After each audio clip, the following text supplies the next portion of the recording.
Well, hello. Welcome back to Texas Cooking Today. On this episode, we're going to be making some candy, specifically peanut brittle.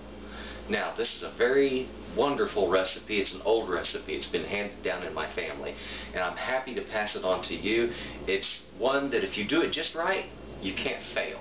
Okay, so get your pen and paper out and get ready to take some notes, because the details on this are specific and they're important, and I don't want you to miss anything. So let's move a little closer over here and let's find out what ingredients and items we're going to need to make this.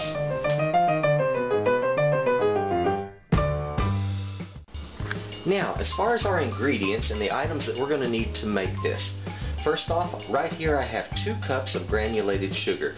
On this one, I'm going to recommend that you use a cane sugar. It seems to work better for this particular recipe. This is 1 cup of white corn syrup, okay, or the clear colored corn syrup. You don't want to get the dark one. Back here I have a ½ cup of water. The water is to dissolve the sugar. This is important. Right here, this is 2 teaspoons of baking soda.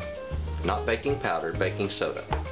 And I have 2 teaspoons of vanilla and 2 tablespoons of butter that are cubed, okay? Now on the vanilla, hey, I recommend that you try Mexican vanilla if you've never had it before. It really makes a difference and you'll be happy you did. Back here I have 2 cups of raw Spanish peanuts. Now make sure that you use the raw Spanish peanuts. Do not go out and get a cooked peanut or a prepared peanut that's salted or anything like that, because this dish doesn't work that way. You're actually going to be roasting these peanuts in the sugar itself. Now, as far as your utensils and items, you will have to have a candy thermometer. This is a must. You cannot make this dish without it, because you're going to be taking things to very specific temperatures. You need a good quality spoon that can handle high temperatures. And also, you're going to need a large pot. Even though we don't have a lot of ingredients, when we add the baking soda, it fluffs up. So you need a large pot to accommodate that, alright? And having a pot with a wide bottom on it is helpful. Something that's clad and will hold heat is very smart. Have a baking pan out and ready, because you're going to pour the mixture out onto your baking pan when you're finished cooking it up. Alright, now let's get on to how to make this wonderful candy, okay? On to cooking it up. The very first thing we need to do before we start cooking any sugars is to go ahead and butter the pan that we are going to pour our mixture out onto. Now, I'm just going to take a little piece of butter and I'm going to work it around this pan. I'm also going to hit those edges. The edges really matter. Even if you have a non-stick pan, you're going to need to do this. This pan is very good for not sticking. However, when it comes to candy, I'm not taking any chances.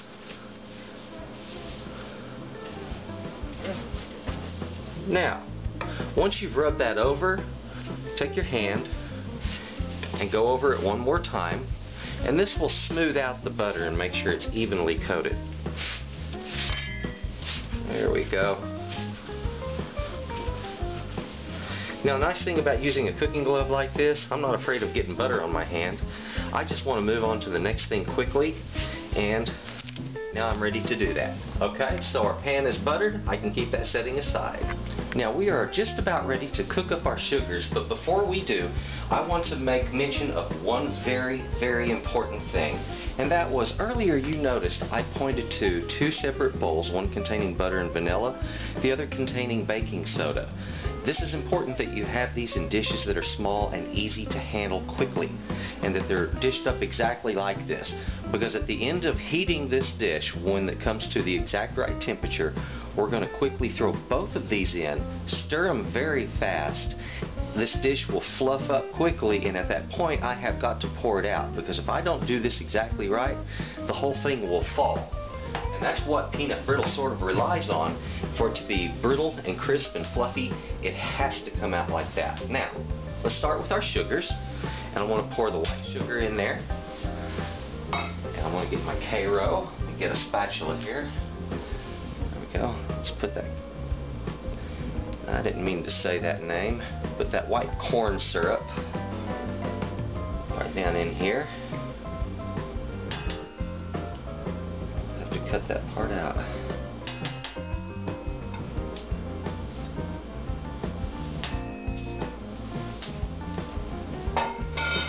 Our water.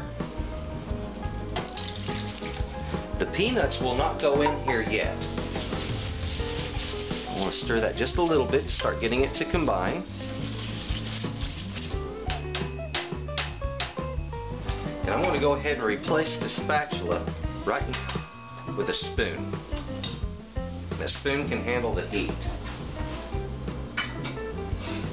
Now the reason I mention that is we have a lot of heat that's going to be hitting this for a long time. It takes quite a while to heat sugars up just right. I'm going to set my flame at a medium high, and we're going to go ahead and prepare our thermometer. I need to make sure it fits the right spot on the pan, that I have it adjusted right. Good. As this starts coming up in temperature, we're going to need to use that. Now the first thing that's going to happen is this is going to bubble and boil, and what that is that's actually the water boiling off. After the water boils off, it's going to calm down a little bit and it'll act differently. The water was important because we needed to dissolve our sugar.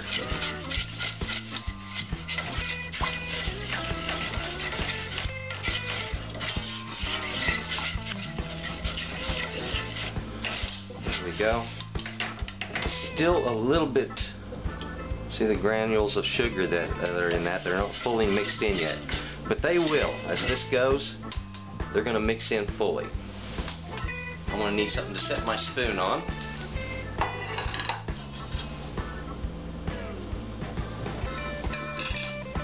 Now we just simply wait, and I'm going to go ahead and just give it a chance to heat itself up. It has now been about 7 minutes.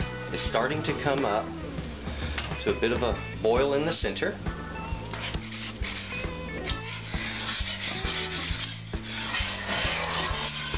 You'll notice it's starting to get clearer. Things are mixing together.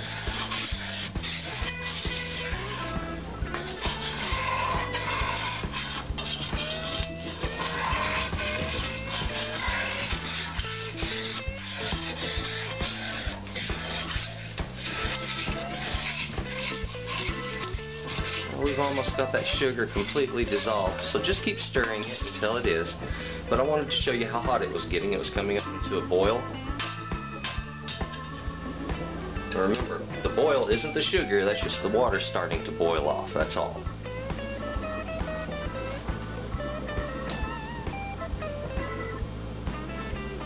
Here it comes up again. Now if you have a whisk works very well for this dish. However, the very ending of it, you will need a good strong spoon.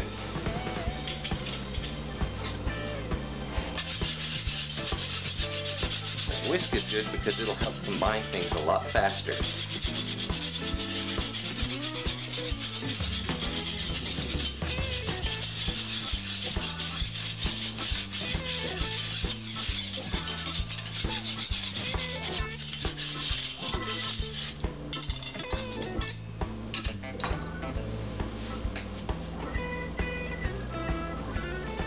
And there we go. We see it coming up. It's starting to boil.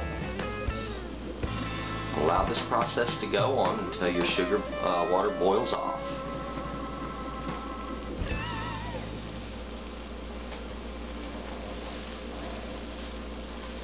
Okay, I'm going to pause this again until we see our next substantial change. There we go.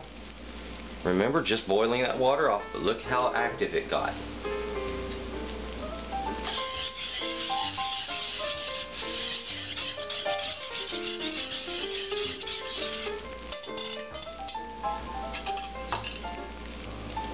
And what's going to happen is it's going to calm down as it cooks that water off. I'm going to get a thermometer in here. See how that thermometer steamed up? It's kicking off all that water. I want to take my temperature on my sugar up to 230 degrees and then put my peanuts in it. Now there's two different temperatures you're going to have to remember on this dish. 230 degrees and 320 degrees. And if you're saying, now hold it, that's hotter than my thermometer says for hard crack. Yes, it is. We're going to go harder or hotter than hard crack. We're going to take it up till it's caramelizing. And that's when it starts to turn brown a little bit. And that's 320 degrees is spot on perfect for this dish.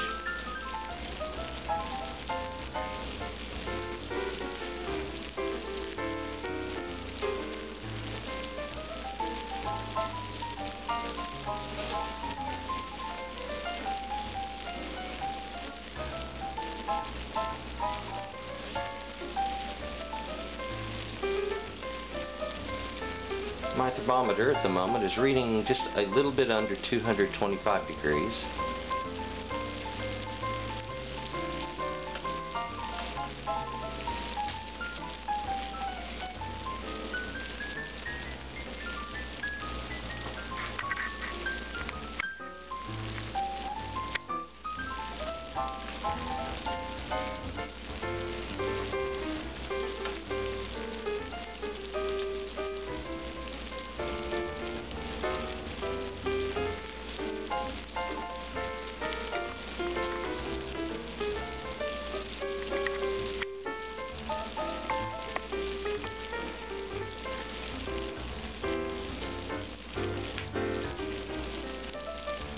Now I'm getting a beautiful aroma of sugar starting to cook. It is a lovely flavor, or odor rather, excuse me. I'm sorry. And let me remind you, when you're in the kitchen cooking is supposed to be fun. This dish to me is kind of fun because it's more like a chemistry experiment than anything else.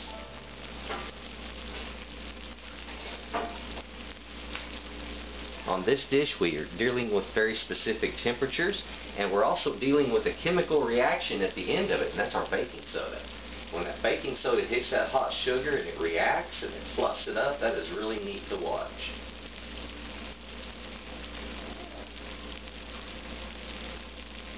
Okay, as that finishes boiling off and it comes up to the temperature we need, we're going to pause again. Okay, our sugar temperature has just now crossed that 230 degree threshold. So I'm going to put in the raw Spanish peanuts. There we go. All I have to do is just stir those in.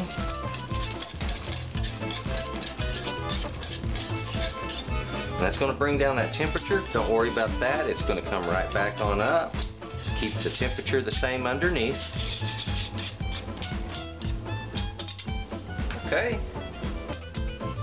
Now it's time to start roasting our peanuts as we bring our sugar up to the appropriate temperature to turn this into candy. So, now it's just another wait game. Now, let's take a close look at our sugar again. Notice how it's bubbling and how it's very even. There's an even foam with bubbles popping up around the peanuts. This is exactly what we want. We don't want to do much with this. Occasionally stir it. You don't want anything sticking on the edges and not heating fully. But other than that, this does not take a lot of attendance, okay? So just occasionally do that. And keep an eye on that thermometer. It's a waiting game, and it takes quite some time for sugar to come up to temperature to hard crack, especially when you're eating 3 cups of it. Alright, now let's just keep waiting. As I'm waiting, one thing I want to do is I want to clear off my work surface. So this plastic board, I'm going to remove.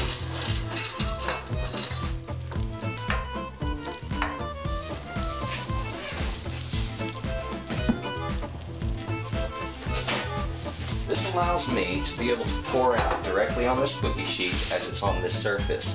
This surface is going to help pull some of the heat out from the sugar once it's out on the cookie sheet.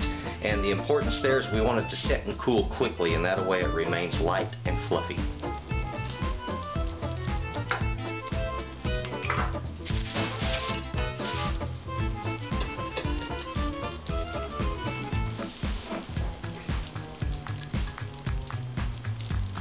It's just now topping over 250. We're hitting about 255 degrees. So we started the cook on this right about 20 minutes ago. So it has been on the heat for about that long now. Our peanuts are now approaching, our candy is now approaching 265 degrees. Let's go ahead and stir it again. You want to stir this about every 5 or 6 minutes. You just don't want any peanuts sitting at the bottom or, you know, getting burned or anything like that, which can happen. And you don't want them on the edges where they're getting undercooked either. There we go. Back in the sugar.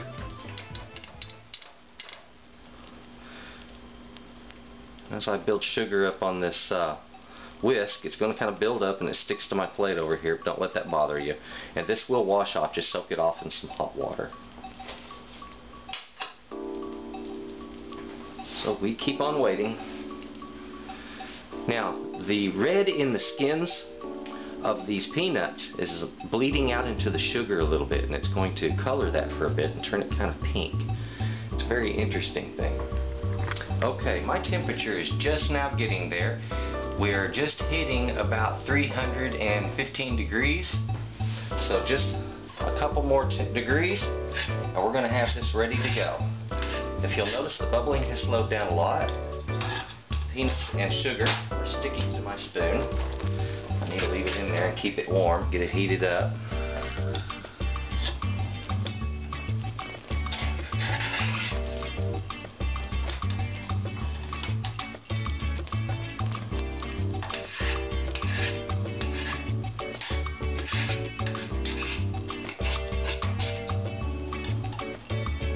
Now what I'm actually doing here is just bringing that temperature down a little bit.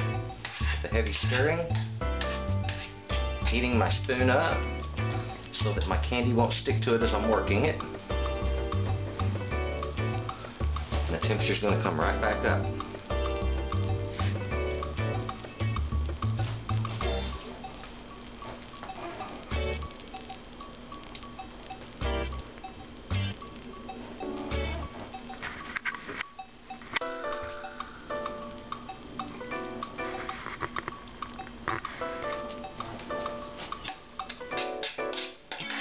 Notice how the peanuts are starting to look roasted. The color on them has changed. See how they're sliding off my spoon now that I've heated it? Okay. One thing's for sure, at the end here, things kind of go quickly, so do not get flustered, okay? Just hang in there, it's going to come out fine. Now over on the side, I have changed our view because I wanted you to see me pour this out and see how I pour it out. It's real important when you pour it out that you hit the center of the baking sheet and do not spread it, okay?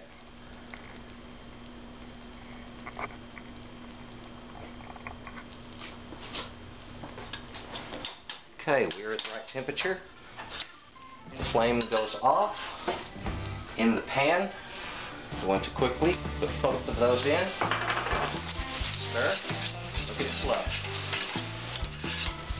There we go. Now that it has flowed, let's pour it out in the center of that sheet. Don't do anything else beyond that. Do not spread it.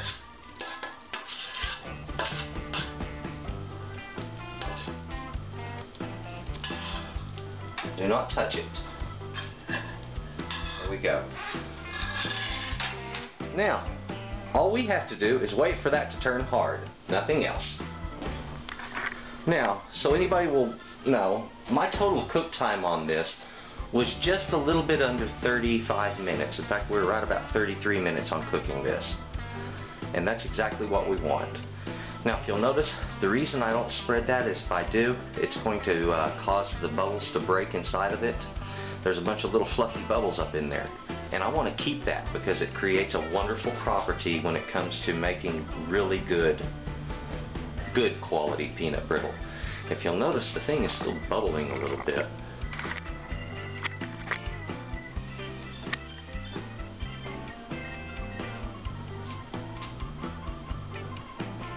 The whole kitchen is just filled with the scent of caramelized sugar and peanuts that have been roasted. It is absolutely divine. I can't wait to dig into this. Ooh, it tastes so good. This peanut brittle has now come down to room temperature, and it's been a little over an hour now. So what I'm going to do is I'm going to flex this, there we go, and it's starting to crack in a few spots. And I might need to get something to help me lift it. A knife edge or something like this. Now let's look up in the middle of this. You see that fluffy quality to it? That sponge-like quality to it through here? That's exactly what we're looking for. A nice fluffy peanut brittle. It makes for the best. Oh, look how it cracks and snaps. Look at that. That's beautiful. Absolutely perfect. Let me taste it here.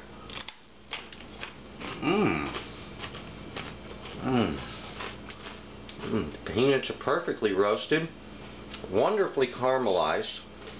Absolute delightful treat. I hope you enjoy your peanut brittle. I hope you enjoyed this video, and please subscribe to Texas Cooking. Boy, I want to enjoy some of this.